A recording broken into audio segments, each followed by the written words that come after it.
मोटो तो फिर भी शम्सुल ज़ोहा जैदी हैं कराची से।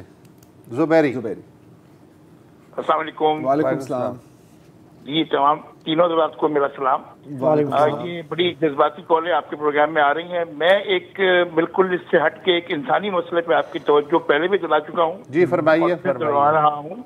ये मैं EOBI के पेंशनर के हवाले से मैं आपसे रिक्वेस्ट कर रहा हूँ कि इससे पहले 2020 में उस वक्त के वजीर जो थे जुल्फी बुखारी साहब, उन्होंने ये ऐलान किया था कि हम ये पेंशन बढ़ा देंगे, 8,500 से 10,000 करेंगे और 2023 में इसको 15,000 कर देंगे।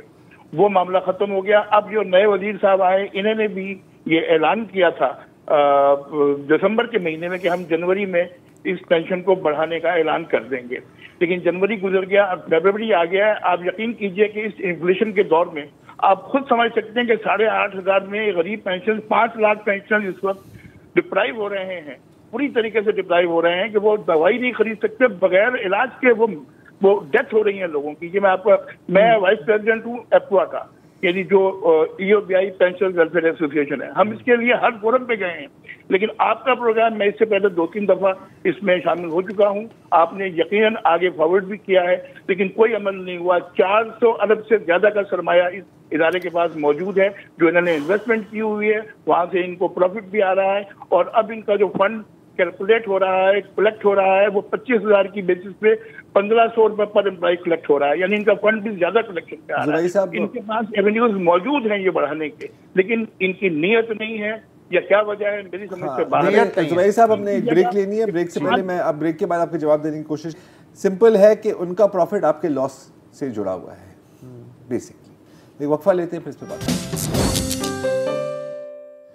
Welcome back. अभी शम्सुल ज़ोहा ज़ुबैरी साहब की कॉल थी, और जब भी इस शो पर कोई पेंशन का जिक्र करता है तो पता लग जाता है कि या तो दो चीज़ें हो रही हैं यहाँ पे। एक तो कि कोई 20-25 सालों से केस आपका है जो डिसाइड भी हो गया है, लेकिन आगे उससे नहीं गया, इम्प्लीमेंटेशन नहीं हुई, या तो फिर जो वादे किए गए थे जैसे कि यहाँ पेंशन बढ़ाने के, वो पूरे नहीं हुए। तल्ख़ हकीकत ये है ज़ुबैरी साहब और तमाम इस तरह के लोग जिनको इस तरह का मसला है कि जितने भी इदारे हैं, इनकी दिली ख्वाहिश यही है कि सारे पेंशनर मर खप जाएँ, ना पेंशनर होगी ना पेंशन देने होगी, तो ये सारे इश्यूज इनके रिजॉल्व हो जाएंगे। बदनीयती का मसला है बुनियादी तौर पर, क्या किया जाए? कुछ है आपके पास वसत इसमें ऐड करने के लिए? मैं सिर्फ इसमें ये ऐड कर सकता हूँ कि पिछले 4-5 हफ्तों से जो हमारे पास कॉल्स आ रही हैं, आपका तो पता नहीं साल से आप ये कॉल ले रहे हैं, लेकिन मैं चूँकि बार बार ये कॉल्स आ रही हैं और हम कोई जवाब भी नहीं दे पाते सिवाय एक तबसरा करने के, सो मैं आपसे ये प्रॉमिस कर रहा हूँ कि I will speak to the chairman, और जो भी उनका पॉइंट ऑफ व्यू है वो सही है गलत है, वो जो भी है, और हम आपको रिपोर्ट करेंगे। Because once for and all हमारे बस में जो है वो हमें करना चाहिए, और वो हम करेंगे। 2-3 दफ़ा कोशिश की है, लेकिन एक और बात करने में कोई हर्ज नहीं है। बिल्कुल। खालिद मेमन साहब है।